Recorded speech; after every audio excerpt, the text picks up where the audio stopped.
Welcome back. Check it out. Check it out. This is the what? And welcome to the Raw, the Love and the Mimi Show. The what? The Raw, the Love and the Mimi Show. The who? Boy, didn't I tell your little silly ass this is the Raw, the Mimi and Lump Show? You better get it right if I punch you in your face, sucker. Hey, welcome back to the Raw, the Mimi and the Lump Show. We is coming to y'all once again. I hope everybody had a blessed week. Big shout out to the NCAA championship coming up tomorrow. North Carolina Tar Heels versus them Kansas University Jayhawks, if I'm mistaken, Mimi. Correct. Ooh, I know a little bit. You've been making me keep up in the last 3 weeks. Just like it. How you doing, sister? How you doing? I'm doing good. I'm all right. I'm here. How's alive? I'm breathing. I'm great. Yes, we are alive. And I'm sure you had some interesting things over the weekend. I did. We went to a tournament. Of so course. It was a good deal. San Antonio, Texas. Big shout out to the Mongoose Open and the family that they have that help support it. Right on, right strong. Yes. There was some interesting fights going on at that event. Indeed. Tell us about it. You were there. I was definitely there. I was live, up close, personal. You enjoyed it more as much as I did. I definitely did. For sure. You just more of the dopes though than I got to. Well, some of them adult fighting. Yes. I did. Some of it I just watched. I got to do the women fighting, of course. But other than that, it was mostly kids. I actually had kids. Yes. And I know we had some divisions that was kind of stacked. I don't know, remember the age group, but I know one had like 27, another one had like 20, another one had like 20. So they kind of separated it into doubling up separating the divisions to where, all the kids kind of get a fair shot and a better opportunity. But other than that, yeah, I saw some great fights. Big shout out to a lot of the karate schools that came and supported. Absolutely. The event. It was a nice local event. Yes, it was. Nice local event. If I had to guess, I'd guess that it had to be at least over 300 competitors. Plus some. Plus, yes. So that's a nice event to be at and be a part of. Maybe I don't even know where to start as far as on the fighting. I'm just right straight into the fighting thing of it. Well, I really just want to tell competitors. I know you probably saw some of us in the past argue about points with judges. I'm sure you see some of us on the videos on YouTube seeing it. It's a boundary line. And it's a boundary line when you're worrying about more of what the judges is calling than you fighting, it's throwing you off the fight. If you got 3 judges in the ring, most of the time it's 5 judges in the ring, black belt wise I'm speaking of, because the black belts, we're the role models for the underbelts. So the black belts is what I'm speaking of. If you get 2, 3, 4, 5 judges, not 1, but 2 in the three judges ring, and then you get number 3, 4, and 5 in the 5 judges ring, it's nothing to argue about. It's nothing to argue about, especially when you have fair judges in the ring, fighting judges that I've had judge me fighting that I feel is very fair, and they call what they see, and they don't call it what they think might have hit, like you have actually going. But for you to stop and to keep stopping in the middle of the fight to argue with the judge about the point that you felt like you blocked or it missed you, it's throwing you way off your fighting game. It's a mental break. It is. You already have to have a strong mental to be in there in this competition, win or lose, because we definitely don't like to lose, to make sure that your mindset stays focused on what you're there for. I saw a lot of people break down. I saw a lot of people blow a lot of fights yesterday just because they wanted to stop and argue or give their point of view of the call. And I think it's a difference when you're there as a competitor. You're there as a competitor. I tell my students that I train and we go to tournaments that sometimes judges are asleep. That means you're boring. That means you haven't brought any excitement to make them have their eyes wide open. So that's something you have to blame yourself for. And then another part is that if you let a technique touch you anywhere on your body in a scoring area, whether your hand's there or not, you have to be willing to know that it's going to be a judge that probably will make call that because they felt like it might have had went under because they turned their foot on their side kick and hit you with the blade and not the whole bottom foot. So you guys have to pay attention to small details that some judges really, really look for. You might have had blocked the whole foot up there, but if they turn that foot into the blade going underneath your elbow and it hits you on your body and then your hand goes over, that's the point. My nephew fought yesterday, one of them. Mm-hmm. Got hit with a spin kick. Okay. And I was the center judge. And I knew it hit him. It shocked me that it hit him. But as his coach said, I knew it hit him too because it lit his eyes up. So that's why I'm telling you guys that, you know, certain things it will bring excitement to his eyes, whether it's you getting popped and it's waking you up, or whether the judge is seeing something nice happen and it waking us up. Like, oh, wow, wasn't expecting that. Oh, that was nice. I remember what you're talking about now. I was a corner and I couldn't see it. I didn't call it. Yes. It was on my blind side. Yes. It looked like it hit him. It sounded, but I couldn't see it. I couldn't tell if it scored. Yes, you know? It scored. And then after we saw him, and then I was like, be honest with me. That kick hit you? He was like, and he smiled and laughed and was like, yeah, it hit me. I know it did. Like, and it was just it wasn't even the whole bottom of the foot. That young man wrapped his toes in the ball of his foot right around his guard, right around it, and it hit him. Beautiful. He also caught him with a nice other kick too. That kind of I thought was gonna wake him up during the fight. But no, big shout out. The kid was good. It was very good. He was very good from Duncanville, from Woody Harrison School. Yes, you know, sir. Y'all guys y'all know who Woody Harrison is. We do have one out here. He is the twin to that one right there. I tell you. Splitting image. Splitting image. Big shout out to a lot of the young men that was fighting out there yesterday. Big shout out to Diego from Vito School. Oh, that kid's so impressive. So impressive. He won the 16, 17-year-old division. And who was this? I'm sorry. Diego with the hook kick.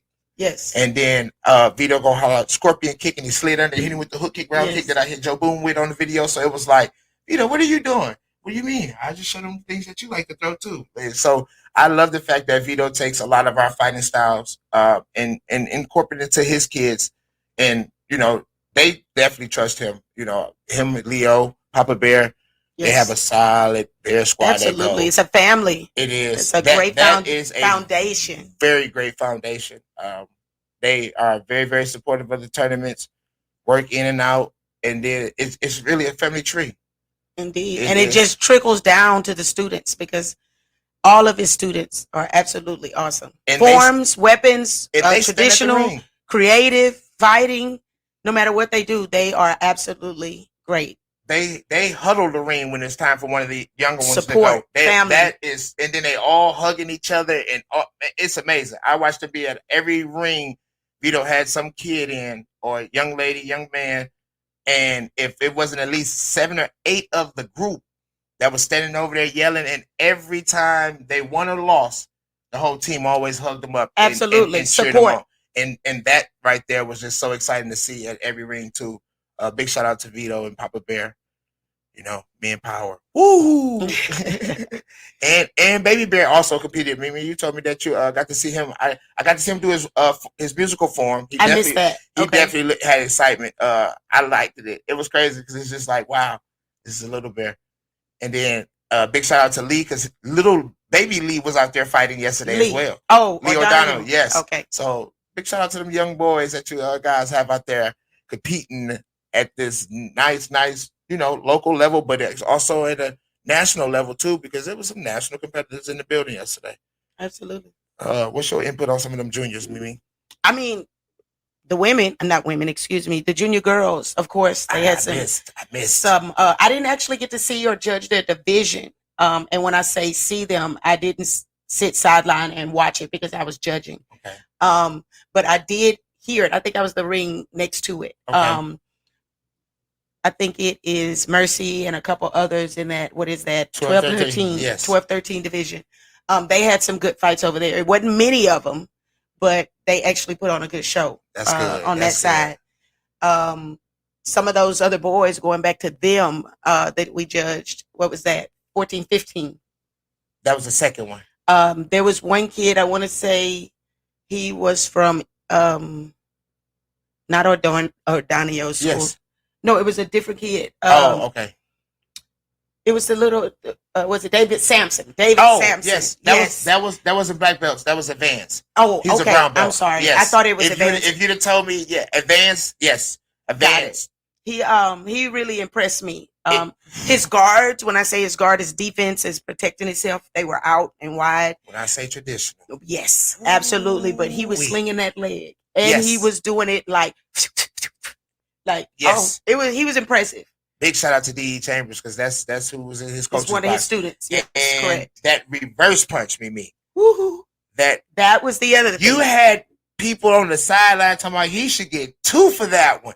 Absolutely. It hurt me. It was solid. That first one that I saw him throw, it was like, whoa, don't go nowhere. Because I usually try to bounce around from ring to ring. If I'm not judging, I kind of move around because, be excited to see the kids. And some kids move around, get different. Some kids ask me, like, can you watch me fight? Oh, of course. I really love giving back to those junior underbelts and junior black belts. I really, really love to be a part of them. A lot of them know who I am, Yes. And them just being beginners, orange belts and things like that. I really don't compete as much as I did when I first moved down here. So, they'd be at black belt levels by the, for the 10 years of me being down here. So I'm really just proud of them. Big shout out to them. But I tell you, David Sampson. Yes, sir. You're going to be dangerous to a lot of these kids that don't know who you are. And I definitely haven't saw you at any TKO events. So that was my first time. Yes. I hadn't actually seen Mr. Chambers in a while. I think last year sometime or even a little bit longer than that. So to actually see him come out and support a different circuit, he normally does AOK and then he has his own event. And he's the president. Coming. Yes, that's coming up in May. So to see him there and then to bring someone at that quality on a total different level. I didn't see everyone. I just saw we judged one of his black belts when we first got there. It was like a Mexican looking kid. He had on an old school uniform. It was Northside Karate on the back of there. He had on blue pants. He lost in Devon's division. Okay. He had a very close fight with one of the kids in there. I can't remember who it was. I think it was the one of the gypsy kids, if I'm not mistaken. But he had a very, very close fight. I don't remember. They fight went into overtime. Okay, I don't remember. Yeah, was I judging it? Yes, it was me, you, and Danae probably was judging it. Okay. Because it was, pretty much me, you, and what's the name? Oh no, Aiden beat him. Aiden. Yes. Oh, I coached against him. Against that kid. There you go. Yes. I just think about it like, wait a minute, if you wasn't judging that, I was like, I don't remember judging that. Aiden's first fight was against D.E. Chambers student. Understood, because he was throwing it. Okay, yes. Gotcha. I remember now. Yes, I remember sitting across looking at him. He got him a few head kicks off on Aiden running into it. But I'm telling you, it was exciting. It was exciting from the time I got to coach some good kids. You definitely do. Yesterday, they made me proud. They were in I think one of them is in 6-7 and the other's in like 8-9. And I call them Ren and Stimpy, like the Doublemint twins. Like batter. They are too cute. They have those behavior issues, not problems, issues like I did growing up, kid just all over the place. They're young. But the way even, Eva and I kind of talk about it a little bit, how well that they do and respond, listening. To where when I give them something or when I tell them to try something, what do we drill? How do we do this? And they go out there and it works for them. And then it's like, wow, that was easy type thing. I love the way that they kind of produce, not win first place, second place, any place sometimes. I think all of them out of 11 or 12 yesterday, I think they all placed in something. Yeah, top 2, if not, definitely in the top 3. Yes, correct. Sure. And they do forms, weapons, and everything. Big shout out to Eve and They Alex. absolutely did a great job. What I want them to understand is they already have the ability because they're interested. They try. They give their best effort. So all you have to do is let's work hard. Let's try. And then when we go out there, just listen. Do the things that we practice, we train, and we do in the privates and in class. And it works for them. And it's amazing to see it. But I can also see when, not saying they're not listening, but they're so focused and zoned in, whether it's on the fight itself or the opponent, or they just can't hear me. I just have to kind of give them that little baby slap to kind of wake them up, shake them, like baby shaking syndrome. No, but the trust like that they have in you and not seeing you on an everyday basis. Absolutely. The trust that when you say jump, they're not asking you, "Oh, how high, coach?" They're jumping. They jump into the max of what they're supposed to be able to jump. Absolutely. To. And some of them, they understand that, and I had to experience this for myself also back in the day in my life. They have to also, when they don't put in the work, they have to understand when you don't put in the work, you won't reap those benefits. Ooh, you get the repercussions. One of my fighters, I was coaching him and he did a okay job. It kind of looked like he needed to warm up. Sometimes we always need that warm up fight. You don't always get it. You should all go in and fight every fight at the same level and in intensity. But he realized that if you're not putting in the work, you're not going to come out on top. He won his first fight. And then after that, he kind of started to run out of gas, and you can tell. And when I asked him about it, he kind of, yes, ma'am, I haven't been. And I was like, well, don't worry. You need to fix that. It's not that you can't do it. It's just that you need to fix it and put in the work. And then afterwards, he came and he apologized. And I appreciate it. But I also want him to know you don't have to apologize to me, because I'm going to be here and I love this karate in general. And I want to help you as long as you're going to help yourself. That's it. And don't go out there if you're not ready. Because she will get on your ass if you get out there and you're not ready and she's sitting there. She's not the person that just sits in the chair like, oh, we're just gonna win. No, because she's coaching to win. She's coaching to outcoach the person across from her. I'm coaching to coach them to something and to succeed. It's more about the way they are going to produce during their own process. Again, if they don't win first place, it's okay to get better. Do something different. Win differently, lose differently, but do something different than what you were doing before you and I got that connection, bond. Oh, no, for sure. And that's what I really want. And some of those kids, again, they go out there and I could just see the difference in myself. And then the ones that listen, they explode. And little Manny, I mean, oh my God, I love that kid. I mean, I really do. And his older brother, Marco. I love those boys. I always want to beat up little boys or, want to mess with them. But I just want to hug them and just be like, come on, guys, because they are absolutely awesome. Yes, they have some issues at home, behaving and things like that, which we've all been through. They're young. But the way they listen and they produce and perform. And then one of them actually lost yesterday and he got second. But the way he listened to me to come back during the fight to where it became easier to him, we just fell short a little bit. That's all. It's great. I am definitely enjoying coaching them. It's just, I start sweating, running and this and that, from 6 and up. I mean, it's 6 to the 14, 15-year-old division. So easy. When all those divisions start running at the same time, I'm bouncing ring to ring, but I can't complain. I'm not complaining. No. I'm doing it because I want to and I enjoy it. And then watching them just grow. I can't wait for Layla and Callie. Yeah, it's going to be great. I can't wait. Great. I just can't be the one to coach them. We're going to have issues. I'm going to be that mom. I want to be that soccer mom on the sideline that everyone else is. Because it's a mess on the sidelines. No, not for me. It's a mess. I'm going to be good. I promise. I sit there and I just watch and listen and cheer. It's funny that you speak of behavior issues. So when I think of martial arts, I think of, especially at the time that we started, I started 90. You started when with me? Karate 87. So around the 85, 95. 86, 87, something like that. So let's say around the 85, 95 era of joining martial arts, a lot of us was kind of probably having behavior issues or lack of confidence. Or the bullying. Yes. The learning to defend yourself. Yes. to go in now and to see that some of the morals that martial arts really stand for is kind of leaving.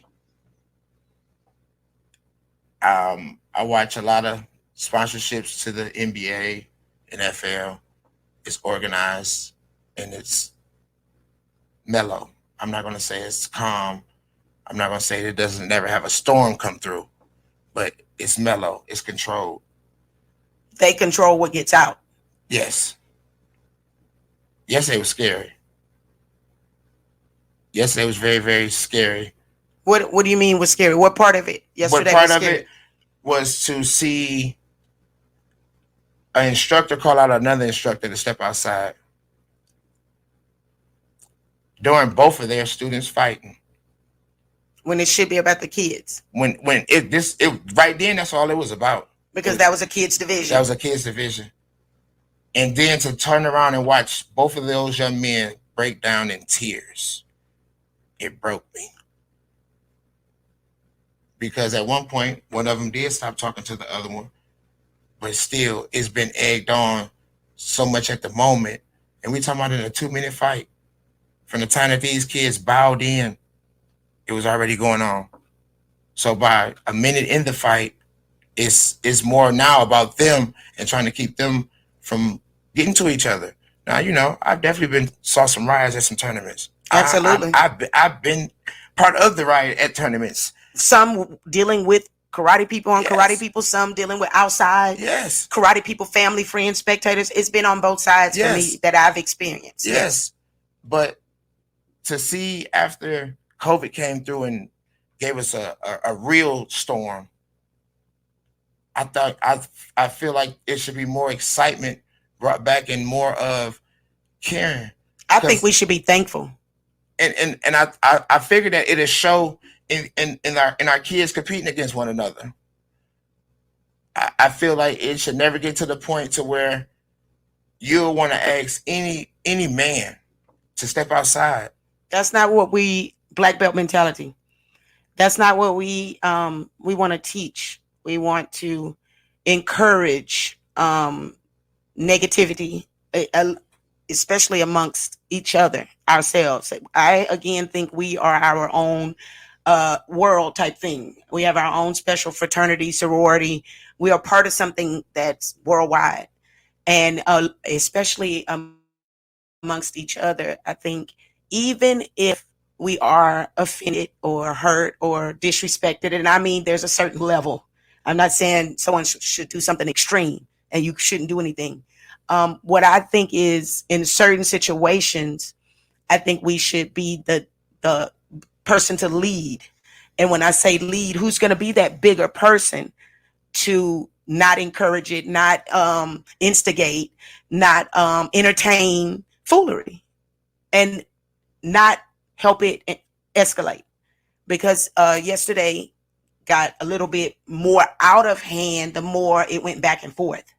And I'm not saying, again, you should bow down or let someone walk over you or do something totally, utterly disrespectful. No, that's not what I'm saying. Everybody knows I have my own behavioral problems to a certain level.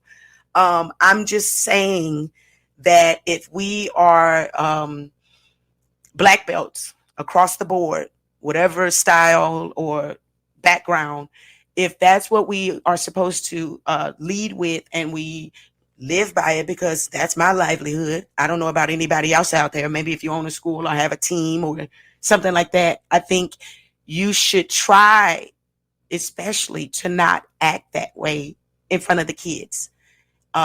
In public, if you want to say, and when I say public, in front of the karate tournament, in the hotel lobby, things like that.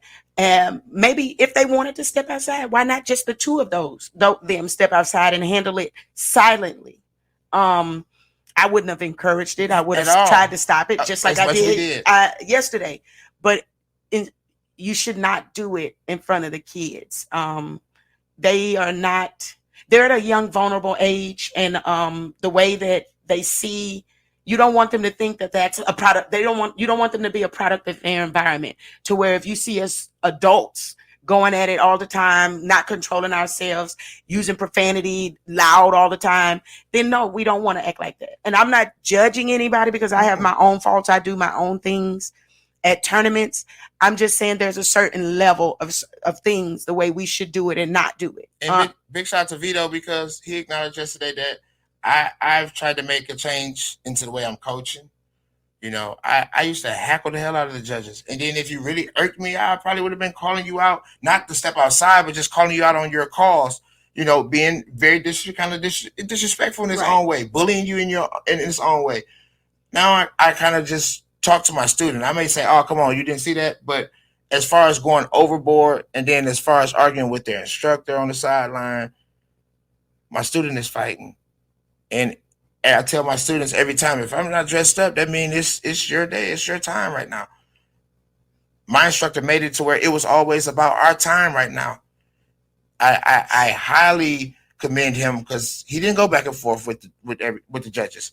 He felt he know that it's been bad calls, and you know he'll heckle you a little bit here and there, but he never disrespectfully will go back and forth to where he needed to be put out the tournament. I think at a certain level, a small amount of heckling and bringing the attention to whether they're bad calls, you're not paying attention, you need a better angle. I think it's just something that gives the judge more awareness that they're either being watched or pay more attention type thing. Yeah. I'm not saying that you should just do it outrageous because you know me, I do it and I used to do it, but I have and do try to control myself. I think all judges and everyone needs a little type of push like that. Yeah, definitely. And then it brings excitement. I tell you, the last two tournaments, my sister and Irene is jumping. Like the kids get more pressure because they look like, who is this all around? But just the excitement that we bring and the passion that we show in their fights, the motivation that we give. You can have some coaches who just sit there. Come on. But what do you want them to come on and do if they keep running into kicks and get hit with things? No, we'll give them a little pointer. Hey, get your hands up. Stop going straight in. Relax. Calm down a little bit. Right. I seen kids get smacked with some things yesterday. Absolutely. I had one that kind of went crazy because he got scored on, and I don't want to say crazy. His attitude, he lost his controls, and he lost control, and his emotions took the best of him. And when he decided to throw, I assume that he wanted to try and ridge hand. The ridge hand turned into more of a forearm. And I had to stop. It was the end of the fight, and I had to stop it. And no, sir, that is not what we're going to do, and that's not how you control yourself. He did nothing wrong, and you were losing control. You should have done a few things differently. Gave him a few pointers to help him and make him understand he did not disrespect you for any reason. Mm-hmm. So why are you disrespecting him? And it wasn't an accident. If it was an accident, that's different. He did it purposely, and you could see him mad and wanted to kind of poke his chest out at him. You know, no. That's like throwing your gear. You know, losing teaches you how to win. You can't be a good winner and then a sore loser. That's just not how it is. It may make you more determined or compete harder or change a few things, but to be disrespectful, to be in a more of a manner of where you're not doing it in the most positive way to get better, then no, I'm not going to help you encourage it, especially if you're kids. This is your vulnerable years when you're trying to mold them into prosperous, good, positive people. This is not how we want to do it, to encourage foolery and negativity around them. Yeah. So I know we do a lot of circuits, but do know the only thing that we'll get confused on is calling 2-point body kicks a 1-point body kick. Any other rule, they're the same. Coaches, you know, going the extra mile, that's a penalty, or your guys disqualified in any circuit. In any circuit that I compete on, I know that it's a zero tolerance on it. So you guys running to go tell on me, y'all can run and go tell. All y'all can really go tell is that I'm one of the fairest judges in the building, and I'm one of the ones that really, really care. And I think that certain things just shouldn't be called, and things shouldn't get out of line to a certain point to where we forgetting what we're there for. I'm there for them kids, and we're not going to let you influence our calls. No. If I let you influence me, you might as well be paying me, not yelling at me what you think I should have called. Pay me some money, and then I'll make the calls you want me to. I'm just joking. You know, no, I wouldn't. And one of the things Alyssa said yesterday, a big shout out to her, who's a fair judge, call what she sees, a fighter. Correct. So That's another thing. You have fighters who's judging. It's no way that you really feel like you're going to argue with that fighter who's been in your situation on a higher level. Because I've been in situations at Super Grands, last thing of the year, world titles, and been ready to be like, oh, you can't call that. But I tell you, there's certain rules that NBL I loved and I respected more, and it made me to who I am, as into knowing how to calm down so I don't get my ass put up out of here, so I don't get fined. I honestly think that parents shouldn't have a VIP. I think spectators are spectators. You're on one side of the floor. Coaches and the competitors. If you don't have a martial arts background, a belt, a certificate, you can't go and buy one at the store and say I'm a belt, whatever color it is. Oh no, because we pulling resumes. You cannot do that and that be on the floor. That is for martial artists, judges, the scorekeepers, the competitors, those people, and then the people that want to stretch and get ready. Not parents. Parents, strollers, babies, just running in and out of the ring. I'm watching them sit right on the edge of the ring, like we asking people to move back so we can move the mats off the table. Like that's not okay. And then I fought you promoters to even allowing it, because certain situations are going to start to pop off with parents and instructors and parents and coaches and parents and judges.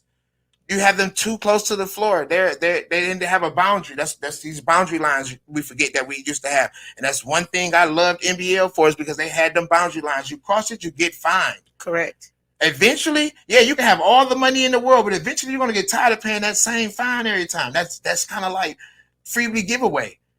It's like getting speeding tickets all the time, running a red light. And you get caught by the same police officer at the same light.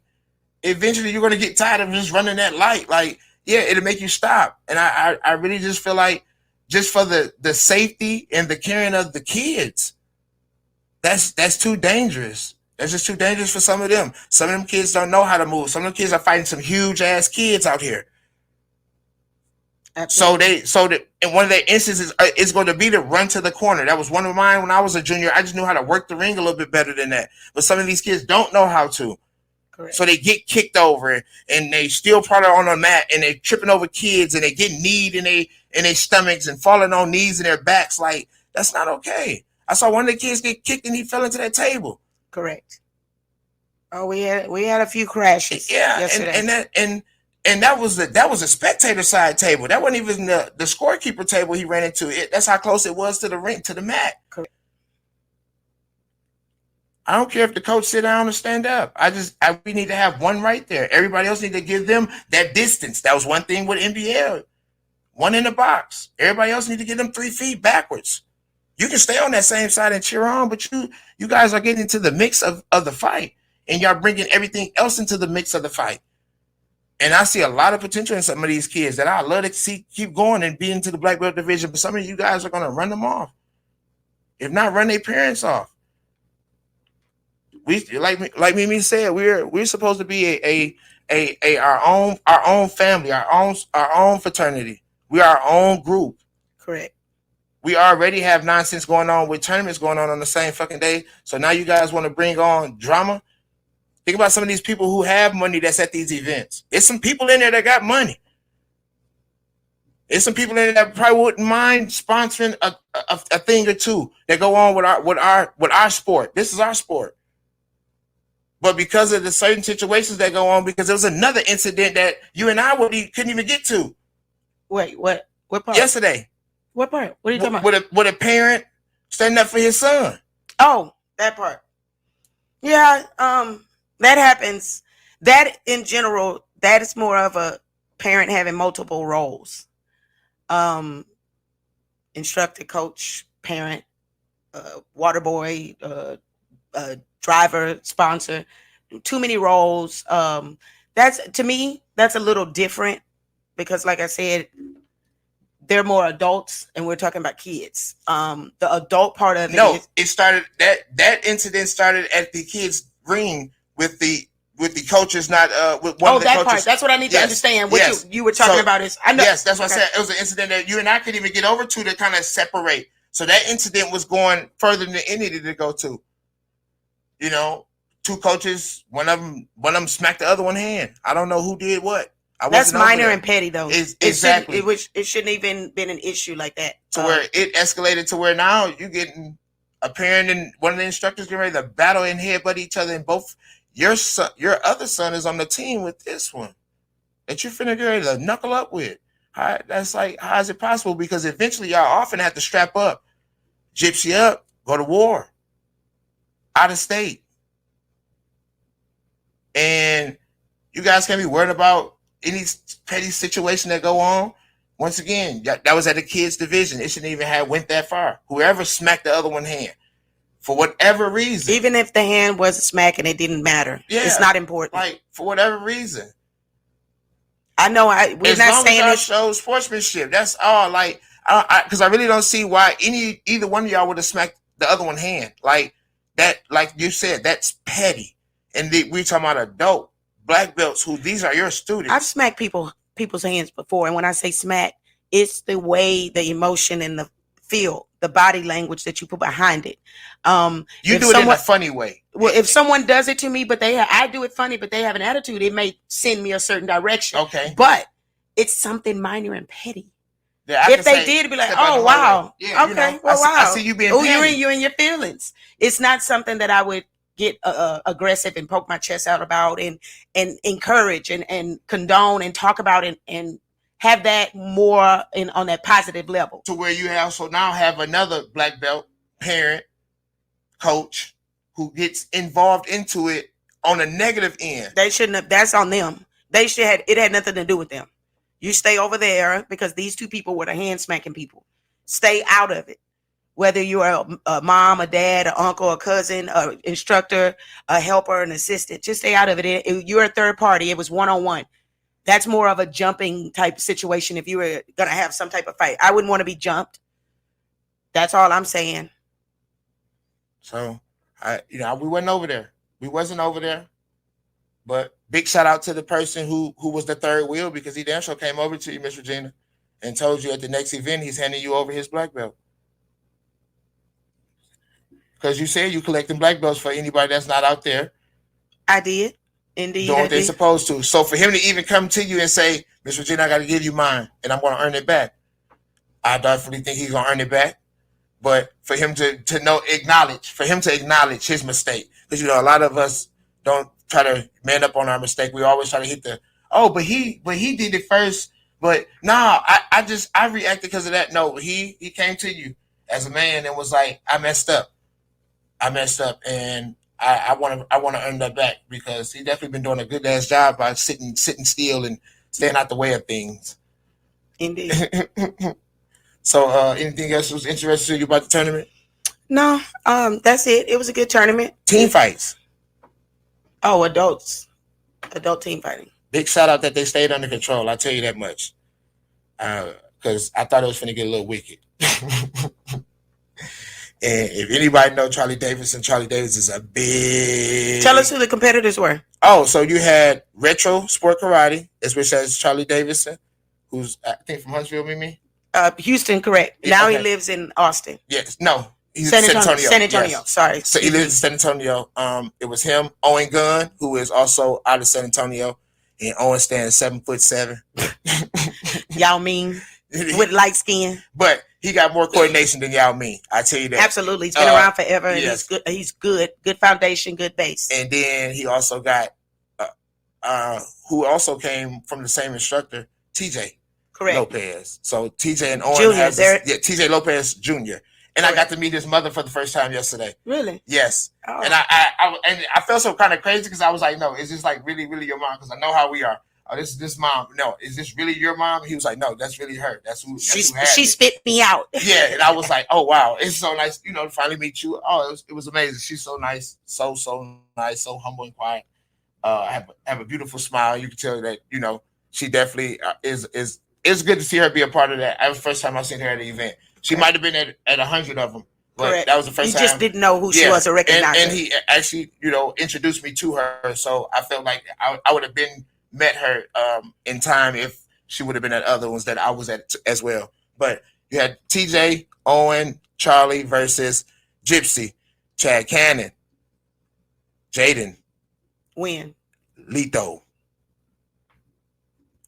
What I tell you, it was exciting from the first fight to the second fight to the third fight. Tell us about it. You got that lit. Your face is all bright and lit up. Because I wish they'd have done it halfway through the tournament. I wish they would have paused for 1 second, had everybody sit down, and let that team fight go on, and had the same judges that was there, and let them have that show moment to where this is what you guys want to get to the level of. This is what you guys aiming for. It was amazing. You had Jaden came out first. First, we had the coin toss, so that was definitely thing. It's new to us on the TKO thing, and I love the fact that it finally has power happened somewhere. Correct. So we got to do the coin toss. Heads, you beat them up. Tails, you beat them up. You get beat up. Yeah. So you flipped the coin. I did, correct. Yes. I was the center. Not the center, but I flipped the coin. And I felt like, TJ's home, San Antonio, let him call it in the air, unless he wanted Chad to call it, but he kept saying head. So it was pretty much like he already called his mode, so have it. It flipped. It landed on heads. My blind ass sister. It wasn't that I couldn't see it. I didn't know which side was the heads versus tails. So, and when it flipped, I thought it landed on the opposite side. And you were like, no. So I was like, TJ, what are you doing? He was like, my other thought was he won the toss, correct? Yes. So his decision was to say, you do one or the other. Like you decide. He told him, no, we're going to do it and you're going to sit first. You sit out first is what he said. You sit out first. It was funny. So then he looked at him like, he can't do that. And I was like, what do you Nobody said anything. So he was like, okay. I was like, well, he won the toss. So it was really his option if he wanted to sit out first or let them sit out first. But Gypsy sent out first. They sent out Jaden, which I already told you guys a few shows ago that he's up and coming. He's hot. So you guys gonna watch it. Like, he came out and Retro sent out Owen. They had a good fight. That's like two different millenniums. And Jack and the Beanstalk. Well, that too. Yeah, he's like that with everybody. But Jaden, being in the ring like that, it was Jack and the Beanstalk. So if you guys ever read the nursery rhyme about Jack and the Beanstalk, you can understand it. Absolutely. Owen was fighting him good. Think a few calls. My opinion, my eyes. I think a few of the kicks tapped Jaden in the head a few times, but then again, I wasn't always on the side to where I can actually give you that 100%. Oh no, it hit you. It's different when you're looking through somebody's back of their head. So if you don't kick their mouthpiece or you didn't kick them directly in the front of their face, I don't know anything you done on that side. And I mean, if you got your right side in front, you got your left side in front and they got their left side in front. You can't get upset with me if I'm not on the side of their target scoring areas. Owen probably about 3 or 4 times stopped and was starting to get frustrated about the calls. You got 5 judges. I felt like stay focused on because I'm saying go. So it's not like I don't want to give you guys seconds away from your fight by me trying to hold the fight up. So I try to call, point over, and I'll go. But I also try to make sure there's enough distance in between you two to I don't get ran over or hit with anything because I've definitely been scored on and wasn't even fighting in the middle. So I think Owen kept stopping and was worrying about the calls from judges, and it was throwing him off. And every time I said go, towards the end of the fight, Jaden started to go with it. Like every time Owen put his hands out and look around, and I said go, Jaden was on top of it. Boom, boom, boom. Lovely fight, smart, and I also think that boosts Jaden's confidence of being in the adult division now too. Indeed. Put him on that higher platform, yes. On a different level to where it's not just going out into my normal division like the routine. I got to do something extra and different. And it's definitely probably close to almost a 30-year age difference. So don't make it seem like, Owen's 18 as well and he's out here. No, that's not the 18-year-old Owen I'm talking of. I'm talking of the senior Owen. Definitely, I want to say 45 plus age group wise, but to just be out there fighting with that young man, definitely not trying to let him get 10 points on you because I'm sure Jaden was trying to rack up things, and definitely pushing him. Owen's a state champion for sure. I want to say he might have won an NBL title. I believe so. NBL title or 2. So he's not just Louch Senior. No, Owen gets it in. Owen gets it in as well. But definitely to see Jaden just handle his own, and not need anybody to come in there and defend his fight for him. Second fight. Now this fight's been kind of going on a little bit.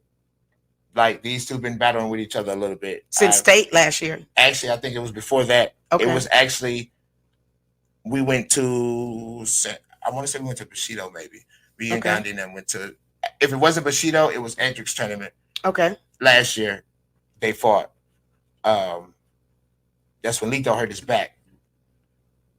Then they fought at state, and they also got to fight at Chad's point. With the gear on. So got to fight at that. So these two is battling. That's Charlie Davis and that's Lito. A little rivalry. Yeah, definitely starting to build up now. Definitely starting to build up. But my thing is just be cautious on when you want to swing late. You're not going to have every judge that's going to stand up in the middle of anybody that's 6 foot something solid and trying to calm them down not to swing back late. And Atlanta got in trouble. Swinging late. Yeah, some people felt like, hey, they both should have been disqualified. No, Lump should have been disqualified. No, that guy shouldn't have been disqualified. He's not on our sport level. Mm-hmm. So instantly, when I done it, I would have been DQ'd. I love the fact that Charlie didn't do it back. Mm-hmm. I felt bad for Lito because it seemed like he was getting frustrated. But at the same time, you had just scored, but now you just messed that up for yourself because you just got a chirp point taken away to be given to this side. Mm-hmm. Just for the foul. When you're team fighting, it's not an eye. And I want to say real quick, when you're in the middle of your fight, the way you see things and interpret things is not the exact same way that the judges or the outside spectators see it and experience it. There was something mentioned about someone avoiding the fight by falling to the ground, yes, ducking under the leg. No, you can duck under the leg and turn around and still continue to engage. If you fall on purpose to keep yourself from being scored on or having contact, yes, that's avoiding the fight. But if you're going under their leg and you're making them miss you and you're still engaging in the fight, then that's not avoiding the fight. That's not falling to the ground. And that's my judgment's opinion. Some judges may see it differently, but I personally don't think that is avoiding the fight or a penalty for falling. So don't stop yourself and then get out of your fight wanting to justify that specific call. If you miss and didn't get scored on, you should be thankful. Like really, because that kid definitely know how to make you miss and hit you with some things for making you miss. So him, a few times it's like she said, it's the judge's discrepancy. As long as he's not turning his back and taking 4 steps going the opposite way, then it's not really avoiding. Mm-hmm. As long as he stays in bounds when he went up underneath you, it's not avoiding. He avoided you, but he didn't flagrant intentionally. Intentionally avoid you. So it's a difference on it. You want to avoid people when you're in the corner. Right. Make a miss. I tell the kids that all the time. Make a miss and then attack if you're ready. Yes. If you're not, turn around and get ready. And then you got to see yourself in the mirror when you take off on somebody because it's scary. That's a real bull with real horns coming at you straight ahead on. So I'll be trying to duck and get up out the way too. I tell you that. Indeed, absolutely, really. But that fight went well until the last little incident, and that also brought them retro back into the fight. So let's say Jaden won by 3, Charlie won by 2. Actually, Charlie won by 1. They're down by 2. Chad Cannon versus TJ Lopez Jr. Good fight. Very Hell good of fight. a good fight. I judged it. Hell of a good fight. If TJ would have stuck to his basics a little bit more. The punch. The excitement, He was flipping and tricking all over the place. He almost kicked me one of them times, and I was like, you better fall again now. I stayed on the outside of the ring and watched from a distance. But they fight was amazing. That's why I said that pause at the tournament in the middle of time when we get this downtime when everybody just starts to run off and we don't got no judges. That was the time where I feel like boom, because that fight right there was amazing. It was. It came down to the last 15 seconds where it started to make the difference. and watching Chad come back, and probably the second time I sent him at, he fought since he's been back out on the schedule. He's looking like he's back to his basics, and he's getting to the aggressive Chad. I like that. Absolutely. The other Chad is the other Chad is a beast too. If y'all don't believe me, y'all can ask a few of y'all fighters that's out there in some of these big world, leads and circuits. Chad will beat you 1-0, and he won't let you score on him. And that's one of the difficult things to do in a point fight when you have judges. Because once again, if I accidentally touch you somewhere, 2 of these judges may give me that point out of 3. I've watched Chad win 1-0. It's possible. It is. You got to be mentally strong. Mentally, and this now Chad trying to beat you 7-0. So this one I really be excited about because he comes strong. He comes hard. What he might score with 1-0, he trying to hit you with it 7 times, and that's really just whoa. I like it. It brings a good excitement. But like I said, big shout out to Mongoose, Mike Palomo on this event. It was amazing. I definitely enjoyed it. Me too. Yeah. Next event for us, TKO, Syntex. 2 weeks, right? 2 weeks. Okay. Syntex Open, Chance, the Killer, Turner. With the little cutie pie son. Oh, he's so cute. Chance Turner, Austin, Texas. Y'all, if you are coming, this your week right now to get prepared. Because I tell you what, Chance have the competition in the building. All right. I expect it to be a nice size also. Me too. Yeah, definitely a nice size. But he get a lot of the Dallas pool and anything above that way kind of comes down into it. And then you also get some other karate schools who don't go to events that we definitely attend a lot of at his event. So I'm excited. Really, really excited to see what's finna pop off. Maybe we'll get another men's team fight, and maybe we'll get a women's 2-on-2 team fight. Maybe we don't have enough women. Oh, excuse me then. I'm just saying. Y'all have enough.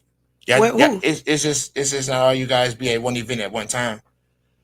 Yesterday it was 4 of y'all at the event, but 2 of y'all didn't compete. Correct? Boy. Yeah, of course it was correct. I'm saying you have to have 4 people in the division. There's not enough. Yes, we were there, but we didn't compete. Yeah, that's what I'm saying. So it doesn't matter if we're there and we can compete. I'm talking about competitors. It was not enough people. Oh no, at that one. At any of them. Who's going to go on not NASCAR, on the TKO circuit, 4 women at every tournament to compete? None. Not at everyone. Well, I mean, enough to have a division and to go. I don't think so. That's the first time I had the team fight. And we definitely have 6 men at every event. Men, correct. But no, I'm just saying. But we have 6 men at every event, and they still don't have a team fight. I wonder where it came from. It's easier to put on a male team fighting division than it is of women's locally. I'm just saying locally. NASCAR, they have their teams and things like that for senior teams also, but locally, no. I don't think Wayne would want to add that into his league, his circuit. That's my opinion. He's a forms competitor. No, he's a fighter. His wife told me. His wife told us he fell off ladders. Is what she said. No, I'm just playing. No, Wayne is a fighter. Who did he fight? He's the white ninja. And if you guys ever sidekick, go get it. I know, I was there. I know what he did. I seen it before they put it on a movie in the thing. No, sir. I've seen Wayne fight before. He fought at tournaments a couple times here locally, and then I think when we were on Firefighters. No. Wayne, Jaden, his son is better than he is. Jaden would beat him up. He gets his fighting mentality from his mother. Jenny's great. I love her. Yeah, she's awesome. This first time I got to really sit down and. It'd be scary if she actually competed. And there, that's a boom, shaka, boom, shaka, boom. For real. I do women's teams with her. I bet you would. I'd do it. I wouldn't even want to be in there. Y'all better run a whole squad off on there. Them people will be looking like, oh no, not with them two. Especially the young ladies that's coming up, they definitely bowed out. Like, hold on, I left my foot pad in my car. I gotta go see if it's still in there. Absolutely, take everything with you. Everything up out of there. Hey, bring my bag out. Take it all with you. Indeed, take it all with you. All right, Mimi. So we nailing it down. Any quotes you got for the people today? I have one. I've been sleeping since we got home from the tournament, so I kind of pulled this one up here just a few minutes before we started the show. But I just want to say, remember, when you forgive, you heal, And when you let go, you grow. I think in my past, I held on to a lot of things. When I say grudges and attitudes and let things fester, I learned that one of the things I learned in counseling for myself is that when something bothers me in general, I need to get rid of it. Get rid of it. And when I say get rid of it, the best way for me personally to get rid of it is to express it. Now, when I express it, I need to control myself. I need to do it in a manner to where I'm not disrespecting someone else. I personally am trying to fix myself and make a situation better. So I have to say something about it. I have to make sure that it's not something that I hold on to. And that's one thing I've had to learn. Also learning that when I express myself, I have to control myself because sometimes things don't always come out correctly. And sometimes they come out exactly how I meant that shit. Really? But I mean, in general, if I have a problem or something rubs, let me say that, not a problem, something rubs me the wrong way, I personally will say something. If it's a minor and petty, I can let that go. But if it's something that is really important or it has some weight behind it, I am definitely going to express myself. But it may take me a little time to find out the best possible route. Yes. So when she give you the silent moment, when she give you the silent moment for half the day, then you know that she's trying to figure out a way to be able to express it to where you can accept it and not feel like you've been disrespected. Right. Yes. Absolutely. And I'm a work in progress. It doesn't always happen that way. For sure. No, it does not. But I'm trying. I'm I'm about 20% getting better at it. I don't know any percentage. I know I was about -5 starting, but Woo-hoo. Having you don't know. Because you really kind of look like, now, why would you do that? Absolutely. You had that's not the real all reason. The things I learned in counseling that I've been learning in school. Why would that happen? Why did you do it? How did it happen? And what positive energy did I give to not make it go further? To encourage it. Yes. No. And again, it's better. It's easier said than done. So I'm not judging people. I'm not saying, because I do it this way and I'm perfect. No. I'm saying this is my process. This is your process. I'm just giving you some advice or some experience, what I've been through and had to experience. That's all I'm doing. We all are trying to get better. We're working process. I'm telling you. That's the only one. You got another one you want to hit before? Go ahead. You go, and maybe I come up with one. All right, guys. So I was listening to T.I. I'm not going to tell you what I heard him on. So I'm just going to push the button. Lord. And you guys listen carefully to what he say. And when he speak of two, he's speaking of A and B. So for a problem to start, or altercation to start, you had to have had A and B. It couldn't be A argue with A. No. Two opposing sides. Yes. Two different opinions, conflict. There has to be a certain level of conflict. Yes. To have to be involved. So you guys listen carefully to what he says. Move on with their life, because a moment should never overrule a movement, and both of them are masters of their own movement. So that's all I got to say about that.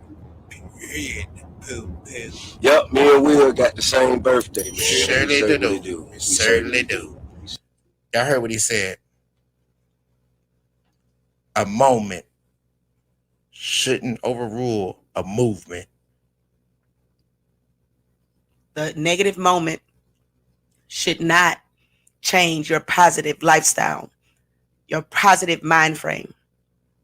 So, like she said, we were working in progress, and I think that stood out for me. So I had to repeat it for myself, and I just, shared it with you guys. But that's one that really sticks out with me, is that knowing that I have to keep that positive vibe going, because the movement that I'm trying to have and trying to bring I'm trying to bring that positiveness. So when I have a negative moment, I isolate myself. Yeah. Because I don't want to give my negative energy off to someone else. And when I say give it off to someone else, you may ask me a question, but I may snap at you because I'm in my feelings about something. No, I'm going to go over here by myself. I'm going to go isolate. I'm going to go run errands to give myself time to cool off. Whatever it is, me personally, I isolate myself. Not because you did anything wrong, but just because maybe you can look at it as I'm having a moment. I'm not sure if I can control myself. Yeah. And if I can't control myself, I need to be by myself. Absolutely. Not being you're not having self-control is the worst thing that you can, and self-respect is the worst two things you cannot have for yourself. And that's my opinion. I have the abundance amount of self-respect for myself. If no one else does, I definitely respect myself. I respect you, lady. I respect you. You better. I'm just saying. All right, guys. I hope you guys have a blessed week. And I respect you too, brother. I love you. I love you. I hope you guys have a blessed week. Honestly, I hope you guys are definitely challenging yourselves to do something better, not just for yourself, but for your community, for your family. Still reach out to somebody. I know that was a challenge that we did last week. Let's challenge yourself now to a few more. And I was supposed to I didn't forget. I was supposed to reach out to Robbie to have him on the show. We wanted to know about his MMA. I didn't get a chance to do that. You guys know I'm a little slow and I had some other things going on. But I'm going to still work on that. Yes. Oh, yeah. We're going to get him. We're going to get him. I'll probably finally get back on social media one day or so. I don't be on there. Actually, I saw him last week. I think he was on vacation also. I saw on Facebook he was like in Mexico, their first real family trip with his new son. So that was also when I had things going on. It was like, well, it's not a good time anyway. I don't want to bother him on his vacation. For sure. For sure. All right. So, you guys have a blessed week. Shout out to our sponsors, Virtual Fight Tour. Because next week, that's what we're gonna have for y'all. We're gonna definitely. I see what's coming up. I'm not gonna get into it. I see. Not this week. We don't have enough time. We ran out of time. Yeah, we ran out of time this week, so we're not gonna get into it. But next week, next week. I definitely got some questions to be made to find out what's the interesting shit that's gonna go up. You know what? I gotta get some updates. Put up, cash up, some shit like that. It said. So y'all guys get ready for the interesting raw we got for y'all on that. Big shout out to CTE. Big shout out to the Martial Arts in the Network. TP Podcast. Big shout out to Trav. Appreciate you, brother. And we are out of here. I think you've waited long enough to find out the information. What's the information? Put together. Oh my god. Oh my god. As she pulls her shirt up. Although we didn't see anything that was particularly the welfare.